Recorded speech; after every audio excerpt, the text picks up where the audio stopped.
everybody. Hope you're having an awesome day. I know I am. Hey, but you know what would even make it better was that if you guys could give this video a thumbs up. I really appreciate that. Hit that subscribe button and hit that little like button right next to it.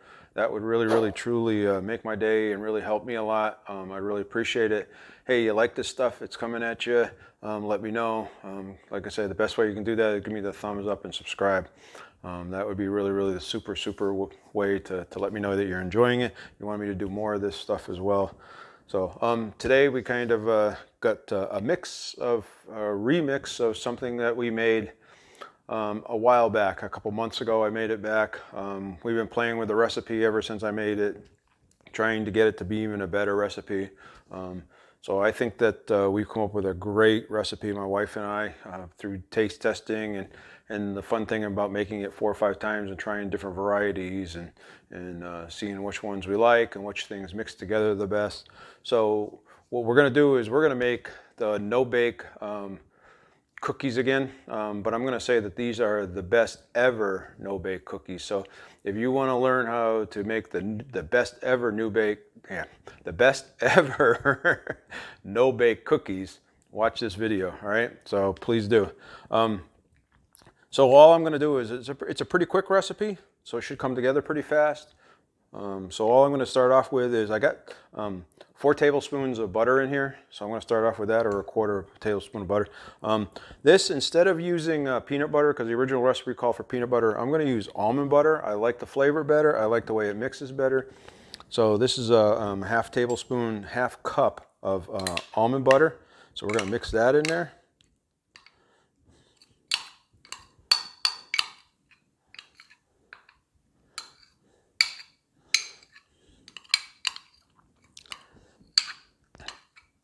Again, if you saw the first video and you tried it, let me know how you liked it. If you tried the first one and you try this one, let me know if you like this one better or not. I really appreciate it. I'd like to know whether my efforts are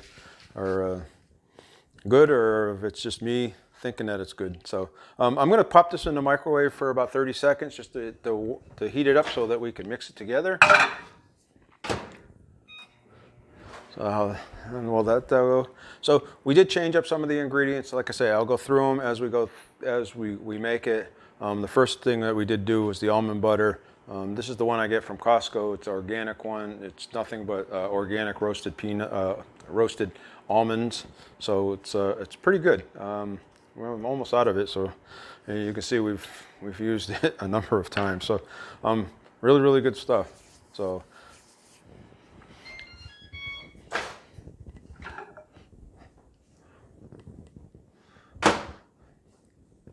So we're just going to mix the butter and the almond butter together.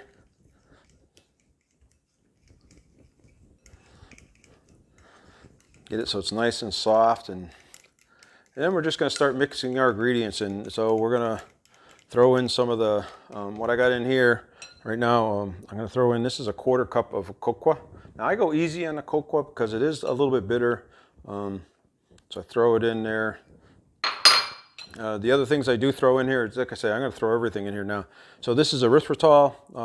This is actually the Lantana monk fruit erythritol mix that I use. This is let's see, where am I? Oh yeah, this is 1 tablespoon. I'm going to throw that in there.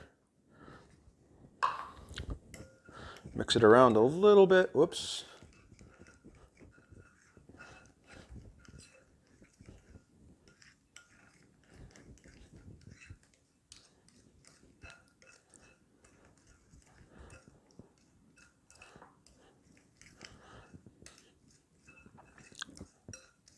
So we get that all mixed in there, so it almost looks like chocolate pudding now. So we get that all mixed in here, and then we're gonna, so one of the other things, so the other original recipe calls for coconut flakes. I'm gonna use coconut chips. I crushed the chips up a little bit, but they're a little bit bigger. I like them better. They actually come out nicer using the chips instead of the flakes. So that's one of the things that we use different. Like I said, just getting it all in there. Now we're going to put about a 1/2 teaspoon of vanilla in here. So I'm going to just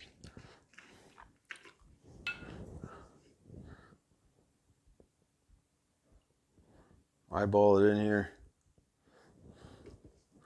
Throw it in there. And then I have, it also, the original recipe calls for pecans. And instead of pecans, what I'm going to put in here is I have macadamia nuts. So I took the macadamia nuts and I use this one here that I get at Costco too. These Hawaiian macadamia nuts. They're just nothing more than macadamia nuts and sea salt. That's all that's in here. So good clean ingredients. I take them and I kind of break them up a little bit with a meat tenderizer. So they're chunks instead of the actual nuts. So I'm going to dump that in there. Mix that into it. I really like the macadamia nuts, the taste of it. I really like pecans, but in this, the macadamia nuts really make it pop a little bit and really make it taste good. And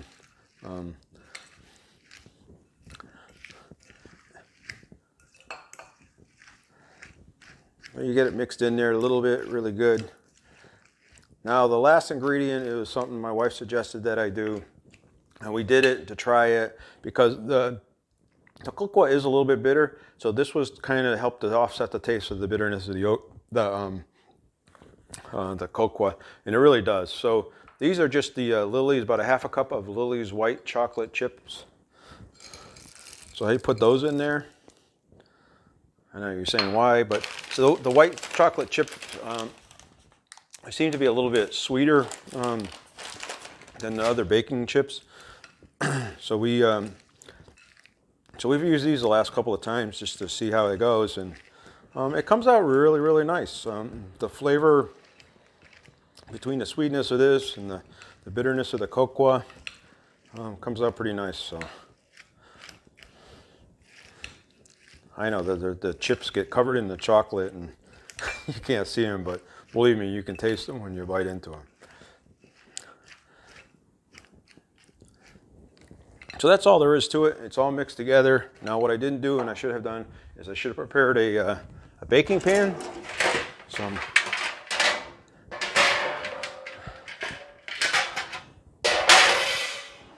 And some parchment paper.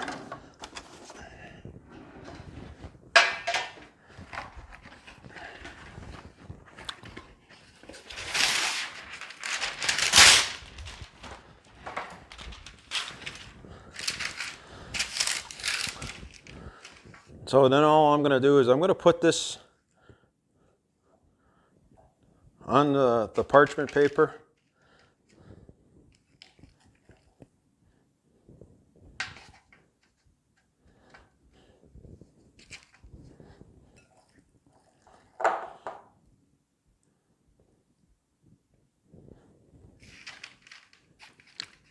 Again, the size that you want to make these is really up to you.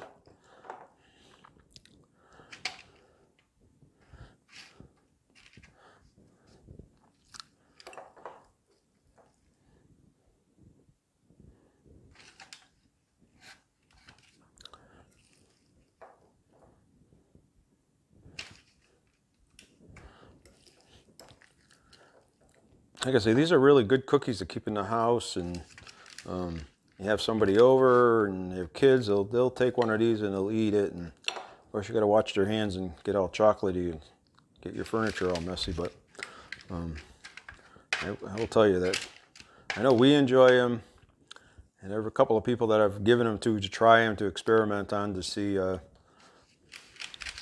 what they think of it. It has been a good response so far.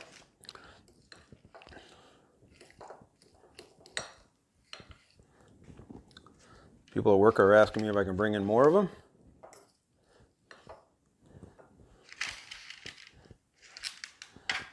If somebody's asking me for them, then to me, I think that means it's a success.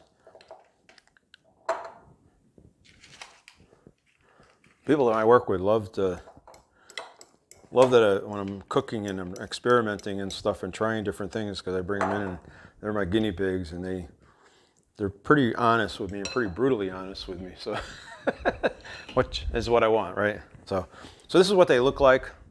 I'll show you. Hopefully they don't slide on us. So that's what they kind of look like. So I'm going to just throw these in the freezer. We'll load them in the freezer for about an hour. Then we'll take them out and we'll see what they look like. All right, so here they go.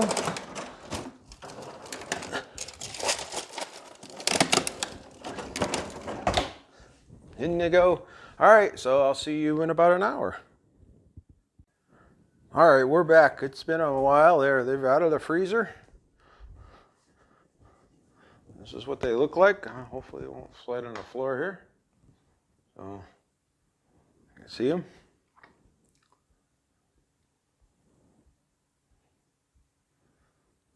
So here's the taste test.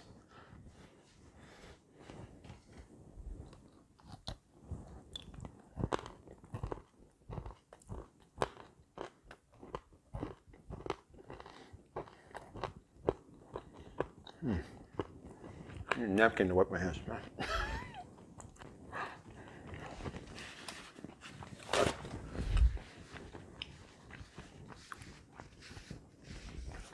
So it's really good with the white chocolate in them and the macadamia nuts. I'll tell you, it's a really good combination. The white chocolate helps compensate and really equals out the bitterness of the cocoa. It actually is perfect. The flavor from the macadamia nuts is outstanding. So they're it's a really good treat. Like I say, they're frozen. If you do handle them, they start to melt a little bit. So if your kids are going to eat them or something, make sure that they're eating at the table or outside so they don't get chocolate all over your furniture. All right. Hey, if you like this video, thumbs up, subscribe down below, hit that little bell icon. That would be greatly appreciated. Hope you're having a great day. Remember that you guys are awesome, and I'll talk to you. Oh, I forgot. Just real quick, the macros on this thing, it's about 200 calories per cookie. It's about 22 grams of fat on a cookie, about 5 protein and about 3 net carbs per cookie. So just to kind of give you a breakdown of it, I have to go in and readjust the original recipe with the new recipe, so it may change a little bit. We'll see, and I'll let you know. And remember, you guys are awesome, and we will talk to you next time. And have a great day. Don't forget to subscribe.